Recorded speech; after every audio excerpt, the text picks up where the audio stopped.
आप एक नया घर बना रहे हैं, हाँ। लेकिन आपने अभी तक जमीन की नपाई ही नहीं की है और आप सीधे कमरों का बंटवारा करने बैठ गए। मतलब ये तो एकदम बिना सिर पैर वाली बात हो गई। बिल्कुल। कोई भी समझदार इंसान पूछेगा ना कि बिना ये जाने कि हमारे पास कुल कितनी जगह है, हम ये कैसे तय कर सकते हैं कि कौन सा कमरा कितना बड़ा होगा। सही बात है। लेकिन क्या क्या हमारे देश के लोकतांत्रिक ढांचे के साथ भी कुछ ऐसा ही होने जा रहा है? इसी बेहद उलझे हुए सवाल पर आज का हमारा ये खास विश्लेषण है। बहुत ही गंभीर विषय है ये। हाँ, और चर्चा शुरू करने से पहले एक छोटी सी बात। अगर राजनीति, अर्थशास्त्र या संविधान से जुड़े ऐसे ही जटिल विषयों को बिना किसी भारी भरकम किताबी भाषा के समझना होना, तो YouTube पर IAS ज़ेन चैनल एक बेहतरीन विकल्प है। हाँ, वहाँ कॉन्सेप्ट्स बहुत अच्छे से समझाए जाते हैं। बिल्कुल। वहाँ कॉन्सेप्ट क्लैरिटी और स्मार्ट लर्निंग के लिए कमाल का कंटेंट मिलता है। उसे जरूर चेक करें। तो चलिए आज की अपनी इस चर्चा पर वापस आते हैं। जी। आज हमारे पास जो स्रोत सामग्री है, जो लेख है, उसका नाम है the delimitation dilemma and the assault on constitutional equity. ये आर्टिकल हमारे चुनाव सिस्टम और राज्यों के अधिकारों पर कुछ बहुत ही गंभीर सवाल उठाता है। लेकिन आगे बढ़ने से पहले एक बात एकदम स्पष्ट कर देना बहुत जरूरी है। इस लेख में कई राजनीतिक रूप से संवेदनशील आरोप लगाए गए हैं। हाँ, ये क्लैरिफाई करना बहुत जरूरी है। बिल्कुल। आज की इस चर्चा का उद्देश्य किसी भी राजनीतिक दल या विचारधारा का पक्ष लेना बिल्कुल नहीं है। हमारा काम सिर्फ स्रोत सामग्री में दिए गए तर्कों को और लेखक के नजरिए को निष्पक्ष रूप से डिकोड करना है। और ये निष्पक्षता जरूरी भी है क्योंकि लेख का जो मुख्य दावा है वो काफी स्ट्रांग है। लेखक का कहना है कि 16 अप्रैल को संसद का जो विशेष सत्र बुलाया जा रहा है वो एक बेहद जल्दबाजी में उठाया गया कदम है। 16 अप्रैल मतलब चुनाव के बिल्कुल बीच में। वही तो। जरा टाइमिंग पर गौर कीजिए। ये सत्र तब बुलाया जा रहा है जब तमिलनाडु और पश्चिम बंगाल में चुनाव प्रचार अपने चरम पर होगा। मतलब सारे नेता फील्ड में होंगे। बिल्कुल। ऐसे समय में अचानक से दिल्ली में एक विशेष सत्र बुलाने की क्या तुक बनती है? ये बात सच में खटकती है। मतलब ये तो ऐसा हो गया जैसे कोई छात्र परीक्षा से ठीक एक रात पहले प्रिंसिपल के पास जाकर पूरा सिलेबस बदलने की मांग कर रहा हूँ। एकदम सही एनालॉजी है। तो इस विशेष सत्र के पीछे असल में मतलब कौन सा कानून है जिसे लेकर इतनी हलचल मची हुई है? इस पूरी बहस के सेंटर में है नारी शक्ति वंदन अधिनियम 2023। अच्छा, वो महिला आरक्षण वाला? हाँ, अगर हम इसके बेसिक्स देखें तो सितंबर 2023 में संसद के एक विशेष सत्र में इसे सर्वसम्मति से पास किया गया था। इस अधिनियम ने संविधान में एक नया अनुच्छेद जोड़ा, अनुच्छेद 334A। इसका उद्देश्य था लोकसभा और विधानसभाओं में महिलाओं के लिए 33% आरक्षण अनिवार्य करना। लेकिन इस कानून के साथ एक बहुत बड़ी शर्त जुड़ी हुई थी। वो शर्त के ये आरक्षण तुरंत लागू नहीं होगा, है ना? जी बिल्कुल। शर्त ये थी कि ये आरक्षण अगली जनगणना यानी सेंसस के होने और उसके आधार पर जो परिसीमन होगा यानी डिलिमिटेशन उसके बाद ही लागू होगा। और परिसीमन मतलब चुनाव क्षेत्रों की सीमाओं को फिर से तय करना। हाँ, अब दिलचस्प बात यह है कि जब ये बिल पास हो रहा था तब राज्यसभा में विपक्ष के नेताओं ने बहुत जोर देकर मांग की थी कि महिलाओं के इस आरक्षण को 2024 के लोकसभा चुनावों से ही लागू कर दिया जाए। लेकिन सरकार ने तब ये मांग नहीं मानी थी। बिल्कुल खारिज कर दी थी। तो फिर यहाँ एक बहुत बड़ा लॉजिकल सवाल उठता है। अगर विपक्ष 30 महीने पहले ही इसे तुरंत लागू करने के लिए तैयार था, तो सरकार ने उस वक्त ही मौका क्यों छोड़ दिया? यही तो। और अब स्रोत सामग्री ये दावा कर रही है कि सरकार इसी अनुच्छेद में संशोधन करके इसे 2029 से लागू करने की योजना बना रही है। हाँ, लेखक का यही मानना है। तो अगर ऐसा ही करना था तो क्या इसके लिए चुनाव के बीचों बीच विशेष सत्र बुलाना ही एकमात्र विकल्प बचा था? लेखक का तर्क यही है कि इस असाधारण जल्दबाजी का कोई प्रशासनिक कारण है ही नहीं, बल्कि ये एक राजनीतिक दांव है। मतलब कुछ और ही चल रहा है बैकग्राउंड में। बिल्कुल। और इसे समझने के लिए हमें थोड़ा अतीत में जाना होगा। हमें देखना होगा कि पहले ऐसे बड़े संवैधानिक बदलाव कैसे किए जाते थे। ओके। अगर हम 1993 के 73वें और 74वें संविधान संशोधन को देखें, जो पंचायती राज और नगर पालिकाओं से जुड़े थे, तो तस्वीर बहुत अलग दिखती है। हाँ, पूर्व प्रधानमंत्री राजीव गांधी के समय के वो अमेंडमेंट्स, उनमें तो काफी लंबी प्रक्रिया अपनाई गई थी ना? 5 साल की लंबी बहस और चर्चा। उन संशोधनों को आकार लेने में सालों का विचार विमर्श लगा था। 5 साल। और यहाँ रातों रात विशेष सत्र बुलाया जा रहा है। बिल्कुल। और उस 5 साल की मेहनत का नतीजा देखिए। आज हमारे ग्रामीण और शहरी स्थानीय निकायों में लगभग 15 लाख चुनी हुई महिला प्रतिनिधि हैं। 15 लाख? अरे वाह! हाँ, ये कुल प्रतिनिधियों का 40% से भी ज्यादा है। आर्टिकल इस बात पर जोर देता है कि आज का जो ये नारी शक्ति वंदन अधिनियम है, ये असल में उसी पुरानी और मजबूत नींव पर खड़ा है। समझ रही हूँ। लेकिन उस समय जो धैर्य रखा गया था, जो आम सहमति बनाने की कोशिश की गई थी, वो आज पूरी तरह से गायब दिखती है। ये 15 लाख का आंकड़ा सच में बहुत बड़ा है। लेकिन अगर हमें मौजूदा विवाद की गहराई में जाना है, तो हमें उस जनगणना की बात करनी होगी। हाँ, जो इस कानून की सबसे बड़ी अड़चन है। क्योंकि हमारी पिछली जनगणना तो 2021 में होनी थी ना? और वो अभी तक नहीं हुई है। सरकार इसे लगातार किसी न किसी वजह से टालती रही है। और मजे की बात यह है कि इस टाल मटोल का असर सिर्फ सरकारी फाइलों पे नहीं पड़ रहा है। इसका एक बहुत बड़ा मानवीय मूल्य चुकाना पड़ रहा है। एक सेकंड, 2021 की जनगणना टलने का सीधा असर आम इंसान पर कैसे पड़ सकता है? मेरा मतलब है, क्या सरकार पुराने डेटा से काम नहीं चला सकती? यहीं पर सिस्टम फेल हो जाता है। आर्टिकल में जो आंकड़े दिए गए हैं वो सच में आंखें खोलने वाले हैं। 2011 के बाद से हमारी आबादी काफी बढ़ी है, लेकिन जनगणना न होने की वजह से हमारे पास नया ऑफिशियल डेटा है ही नहीं। तो इसका नतीजा क्या हुआ? नतीजा ये हुआ है कि 10 करोड़ से ज्यादा लोग राष्ट्रीय खाद्य सुरक्षा अधिनियम 2013 के तहत अपने कानूनी हकों से वंचित रह गए हैं। 10 करोड़ लोग? मतलब ये तो ऑस्ट्रेलिया की आबादी का लगभग 4 गुना हो गया। बिल्कुल। इतने सारे लोग सिर्फ इसलिए प्रधानमंत्री गरीब कल्याण अन्न योजना या राशन से वंचित हैं क्योंकि कागजों पर उनका नाम ही नहीं है। सटीक बात। क्योंकि सिस्टम अभी भी 2011 के आंकड़ों के हिसाब से राशन बांट रहा है। और बात सिर्फ राशन तक सीमित नहीं है। और क्या नुकसान है? बिना सही जनगणना के कोई भी बड़ी नीति बनाना या चुनाव क्षेत्रों का परिसीमन करना हवा में तीर चलाने जैसा है। वाकई उसी घर वाली एनालॉजी पर आ गए हम। बिना जमीन की नापाई के कमरों का बंटवारा। एकदम सही। ये तो एक बहुत बड़ी प्रशासनिक विफलता की तरफ इशारा करता है। और परिसीमन के इस उलझे हुए गणित को हम आगे और गहराई से डिकोड करेंगे, लेकिन उससे पहले एक छोटा सा ब्रेक लेते हैं। अगर राजनीति और अर्थव्यवस्था के ऐसे ही जटिल मुद्दों को आसानी से समझना हो, तो IAS ज़ेन यूट्यूब चैनल एक बार जरूर विजिट करें। वहां आपको विस्तृत वीडियो, हैंड रिटन नोट्स और ऐसी कमाल की रणनीतियां मिलेंगी जो लर्निंग को बहुत ही आसान बना देती हैं। सच में वहाँ के रिसोर्सेज काफी हेल्पफुल हैं। तो चलिए वापस अपने विषय पर लौटते हैं। हमने देखा कि जनगणना में कितनी देरी हो रही है, लेकिन लेख में यह भी जिक्र है कि सरकार अब एक डिजिटल जनगणना की बात कर रही है, जो 2027 में होगी। हाँ, अधिकारियों का दावा है कि क्योंकि ये जनगणना पूरी तरह से डिजिटल होगी, इसलिए इसके ज्यादातर आंकड़े उसी साल यानी 2027 में ही मिल जाएंगे। अच्छा। लेकिन यही से इस पूरी कहानी में एक नया और बहुत ही दिलचस्प मोड़ आता है। कौन सा मोड़? जातीय जनगणना यानी कास्ट सेंसस का मोड़। ओहो, कास्ट सेंसस। ये तो पिछले कुछ समय से भारतीय राजनीति का सबसे हॉट टॉपिक रहा है। लेकिन जहां तक मुझे याद है, सरकार ने पहले इसका काफी कड़ा विरोध किया था ना? बहुत कड़ा विरोध। आर्टिकल याद दिलाता है कि सरकार ने सुप्रीम कोर्ट में बाकायदा हलफनामा दायर करके इस जातीय जनगणना का विरोध किया था। हाँ, मुझे याद आ रहा है। इतना ही नहीं, उस समय प्रधानमंत्री ने जातीय जनगणना की मांग करने वालों को शहरी नक्सल मानसिकता से ग्रसित भी बताया था। ये तो बहुत सख्त बयान था। लेकिन अब नैरेटिव पूरी तरह से बदल चुका है।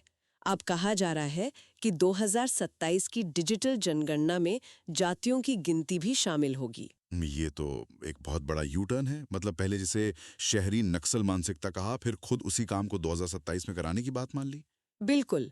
लेकिन सरकार का ये कहना कि जातीय जनगणना की वजह से मुख्य आंकड़े जुटाने में 2027 तक का समय लग जाएगा, क्या ये तर्क लॉजिकल लगता है? लेखक के अनुसार ये तर्क पूरी तरह से खोखला है। वो कैसे? इसके लिए वो बिहार और तेलंगाना का उदाहरण देते हैं। इन दोनों राज्यों ने सिर्फ 6 महीने के भीतर अपना व्यापक जातीय सर्वेक्षण पूरा कर लिया था। सिर्फ 6 महीने में? हाँ। तो लेखक का सवाल है कि अगर एक राज्य 6 महीने में ये काम कर सकता है, तो केंद्र सरकार को इसके लिए 2027 तक का इंतजार क्यों करना है? तो अगर इन सब बातों को हम जोड़कर देखें, तो क्या इसका सीधा सा मतलब ये नहीं निकलता कि 2027 का समय देना सिर्फ एक बहाना है? एक डिले टैक्टिक है। हाँ, ताकि इस पूरे मुद्दे को फिलहाल के लिए टाला जा सके। लेखक का निष्कर्ष भी बिल्कुल यही है। उनके मुताबिक असली मकसद जातीय जनगणना को पटरी से उतारना है। और यहीं से हम इस लेख के सबसे महत्वपूर्ण और कह सकते हैं सबसे खतरनाक हिस्से में प्रवेश करते हैं। अच्छा। लेखक का मानना है कि 16 अप्रैल का ये जो विशेष सत्र है ना, ये असल में महिला आरक्षण के बारे में है ही नहीं। तो फिर किसके बारे में है? महिला आरक्षण तो सिर्फ एक आवरण है, एक मुखौटा है। असली खेल है परिसीमन का एक नया फॉर्मूला थोपना। एक सेकंड, इसे थोड़ा विस्तार से समझते हैं। परिसीमन का मतलब है आबादी के हिसाब से लोकसभा और विधानसभा सीटों की संख्या तय करना। हाँ, इसमें इतनी बड़ी परेशानी क्या है? मतलब अगर आबादी बढ़ेगी तो सीटें भी बढ़नी चाहिए। ये तो बहुत ही सामान्य सा गणित लगता है। दिखने में ये सामान्य गणित है, लेकिन असल में ये एक बहुत बड़ा राजनीतिक जाल है। इसे ऐसे समझिए, 1976 में 42वें संविधान संशोधन के जरिए लोकसभा की सीटों को 543 पर फ्रीज कर दिया गया था। हाँ, इमरजेंसी के दौरान। ऐसा क्यों किया गया था? क्योंकि उस समय सरकार परिवार नियोजन यानी फैमिली प्लानिंग को बहुत बढ़ावा दे रही थी, अच्छा। ताकि जो राज्य अपनी आबादी को कंट्रोल करने में सफल हों, उन्हें संसद में सीटों का नुकसान न उठाना पड़े। बिल्कुल सही पकड़े आप। अगर सीटें हर 10 साल में सिर्फ आबादी के हिसाब से बढ़ती रहती, तो जिन राज्यों ने जनसंख्या नियंत्रण में अच्छा काम किया, उनकी राजनीतिक ताकत तो कम हो जाती ना। हाँ, ये तो उनके अच्छे काम की सजा हो जाती।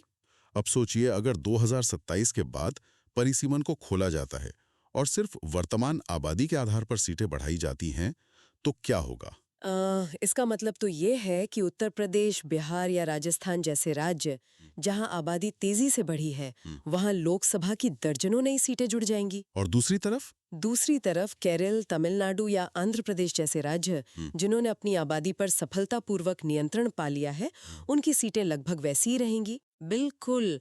और इसका सीधा असर संसद के शक्ति संतुलन पर पड़ेगा। दक्षिण भारत के राज्यों की आवाज संसद में बहुत कमजोर हो जाएगी। ये तो बहुत गहरी बात है। बहुमत का पूरा आंकड़ा उन राज्यों की तरफ झुक जाएगा जिनकी आबादी सबसे ज्यादा है। इसीलिए लेखक कड़ी चेतावनी देता है कि लोकसभा की सीटों में कोई भी वृद्धि सिर्फ गणितीय नहीं होनी चाहिए। उसे राजनीतिक रूप से न्याय संगत भी होना चाहिए। हाँ, अगर सिर्फ आबादी के अनुपात में सीटें बढ़ती हैं, तो छोटे राज्य और दक्षिण के राज्य हमेशा के लिए राजनीतिक हाशिए पर चले जाएंगे। ये तो वाकई एक बहुत डरावनी तस्वीर है। एक तरह से उन राज्यों को किनारे कर दिया जाएगा जिन्होंने राष्ट्रीय नीतियों का ईमानदारी से पालन किया। बिल्कुल। लेकिन इस पूरे परिसीमन विवाद के बीच एक और पेज है जिसके बारे में काफी चर्चा हो रही है। वो ओबीसी महिलाओं के आरक्षण की मांग। कोटे के भीतर कोटा, इसका क्या लॉजिक है? देखिए, नारी शक्ति वंदन अधिनियम में अनुसूचित जाति यानी एससी और अनुसूचित जनजाति एसटी की महिलाओं के लिए 1/3 कोटा पहले से ही सुरक्षित है। लेकिन विपक्षी दलों का जोर इस बात पर है कि इसमें अन्य पिछड़ा वर्ग यानी ओबीसी महिलाओं को भी शामिल किया जाना चाहिए। अच्छा, उनका तर्क क्या है इसके पीछे? तर्क बहुत सीधा है। अगर उच्च शिक्षा और सरकारी नौकरियों में ओबीसी के लिए पहले से ही आरक्षण की व्यवस्था मौजूद है, तो फिर महिलाओं के राजनीतिक प्रतिनिधित्व में उस व्यवस्था को क्यों दरकिनार किया जा रहा है? हाँ, ये मांग तो काफी लॉजिकल लगती है। अगर समाज के इतने बड़े हिस्से को आप राजनीतिक शक्ति में उनका हिस्सा नहीं देंगे, तो वो आरक्षण अधूरा ही लगेगा। सही बात है। लेकिन अगर इतने सारे गंभीर मुद्दे एक साथ खड़े हैं, जनगणना में देरी, परिसीमन का खतरा, ओबीसी कोटा, तो क्या सरकार और विपक्ष को बैठकर इस पर तसल्ली से बात नहीं करनी चाहिए? बात करने की कोशिश की गई थी। आर्टिकल के मुताबिक विपक्षी नेताओं ने सरकार को बार-बार पत्र लिखा था। उन्होंने अनुरोध किया था कि 29 अप्रैल को जब पश्चिम बंगाल चुनाव का अंतिम चरण खत्म हो जाए, तो एक सर्वदलीय बैठक बुलाई जाए, ताकि चुनावी शोरगुल से दूर शांति से बैठकर इन दूरगामी बदलावों पर चर्चा की जा सके। ये तो बहुत ही समझदारी भरा सुझाव है। लेकिन सरकार ने इस मांग को पूरी तरह से खारिज कर दिया। क्यों? वही तो सवाल है।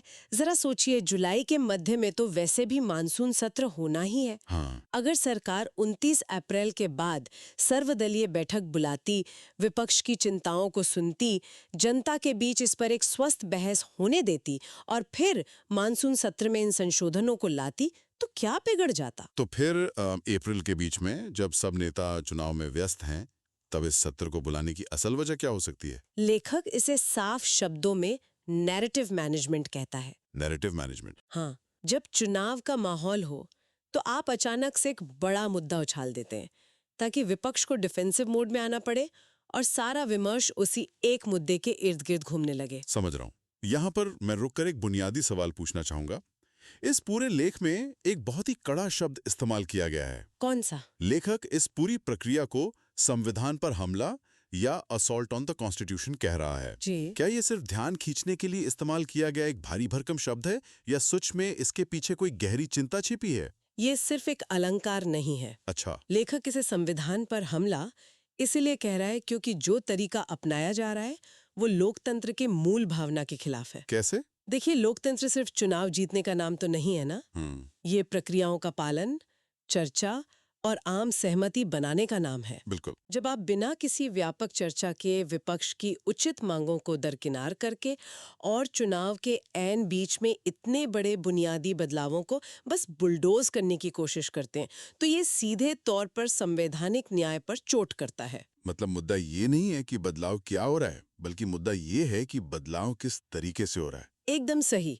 लेखक बार बार ये याद दिलाता है कि महिलाओं का आरक्षण तो यहाँ असली मुद्दा है ही नहीं, वो तो पहले ही तय हो चुका है और उस पर सभी सहमत हैं। हाँ, बिल तो सर्वसम्मति से पास हुआ था। तो असली और बेहद खतरनाक मुद्दा वो अघोषित परिसीमन है जिसे महिलाओं के आरक्षण की आड़ में थोपने की कोशिश की जा रही है। बाप रे।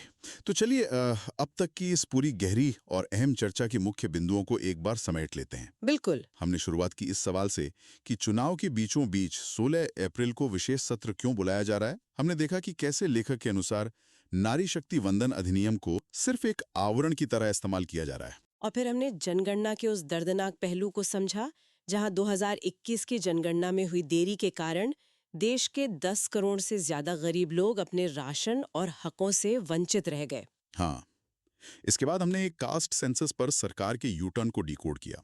कैसे पहले इसे शहरी नक्सल मानसिकता कहा गया और अब 2027 में इसे डिजिटल जनगणना के साथ कराने की बात हो रही है, जिसे लेखक साफ तौर पर सिर्फ एक डिले टैक्टिक मानता है। बिल्कुल।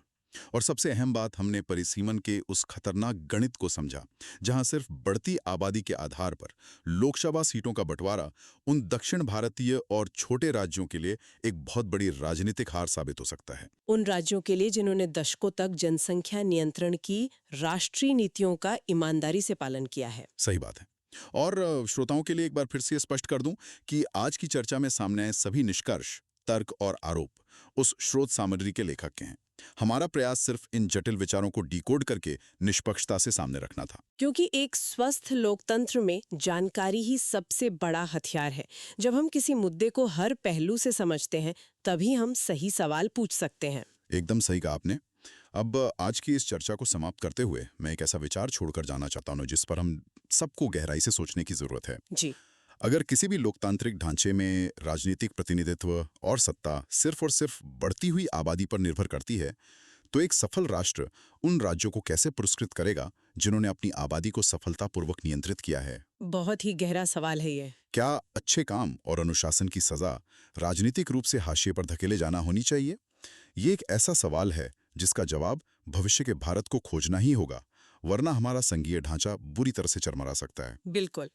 और अगर किसी को आज का ये विश्लेषण पसंद आया हो और वो ऐसे ही पावरफुल, स्मार्ट कंटेंट और डीप एक्सप्लेनेशन के जरिए अपनी समझ को और बेहतर बनाना चाहते हो, तो YouTube पर IAS जैन चैनल को एक्सप्लोर करना न भूलें। हाँ, वहाँ आपको ऐसे ही विषयों पर बहुत ही आसान और स्पष्ट सामग्री मिलेगी। आज की इस खास चर्चा में हमारे साथ जुड़ने के लिए बहुत बहुत धन्यवाद। मिलते हैं अगली बार एक और नए और दिलचस्प विषय के साथ।